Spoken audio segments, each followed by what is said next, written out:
Don't go back to Egypt. అందుకనగా మన పాత జీవితము, మనకు బంధకాలు, అట్టి జీవితం నుంచి దేవుడు మనల్ని విడిపించాడు.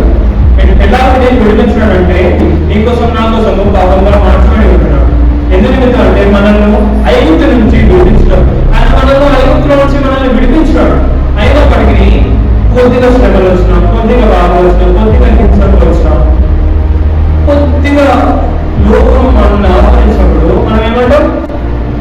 వీళ్ళు ఇశ్రాయేలు ప్రజలు అంటున్నారు, మేము ఒక నాయకుడిని నియమించుకొని తిరిగి వెళ్తాం, ఐగుప్తుకి వెళ్తాం. ఐగుప్తులో అంధకారంగా ఉంటారు, వాళ్ళకి తిండి సరిగ్గా లేదు. వీళ్ళు ఏమంటున్నారు? ఇప్పుడు మేము తిరిగి ఐగుప్తుకి వెళ్తాం, తిరిగి పాపంలోకి వెళ్తాం. ఎంత దేవుడు మన కోసం పాపం నుంచి తిరిగి లేచి మనకు నూతన జీవితం ఇచ్చినప్పటికీ మనం ఇంకా ఏమనుకున్నామంటే తిరిగి లోకంలోకి వెళ్తాం. ఐగుప్తులో మనం తిరిగి వెళ్ళాలనుకుంటాం. The purpose of redemption is freedom. ఆయన మనల్ని రిడెంప్ చేయడానికి కారణం ఏంటంటే మనల్ని స్వతంత్రంగా చేయాలి.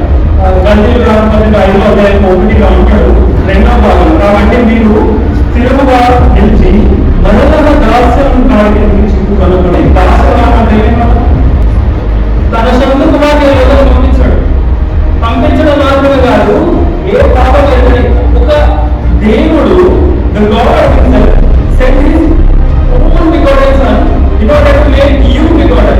నిన్ను తన కుమార్తెగా చేసుకున్న నిమిత్తము ఆయన సొంత కుమార్తె ఈ లోకం పంపించి నీ యొక్క ప్రతి పాపం, నీ యొక్క యావత్ దాసి స్వభావాన్ని ఆయన చేసుకున్నాడు.